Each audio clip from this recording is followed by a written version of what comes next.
Bir şey deyim. De. Getdin, ürəyim darıxdı. Ürəyim sənin üçün darıxıb. Elə mən də. Doğrudan. Doğrudan.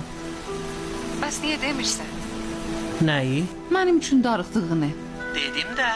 Sən demədin, mən dedim. Sən də dedin, mən də. Hə, elə odur da. O deyil. Fərqi var. Nə fərqi var? Heç vaxt demirsən. Heç nə demirsən. Deyirəm səni sevirəm, deyirsən mən də. Ümumiyyətlə o adamlardan sanki deməkdən xoşun gəlmir. Yox.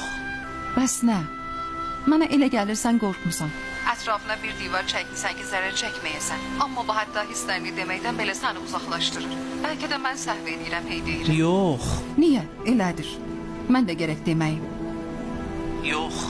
Mənim heç olmasa hiss elədiyimi qəbul eləməyə cürətim var. Ancaq sən necə? Hələ cürətin belə yoxdur. Bəlkə heç məni sevmirsən. Leyla. Bəs niyə demirsən? Qururuna toxunur. Pəncərənin arxasına gəl. Nə? Deyirəm pəncərənin arxasına gəl.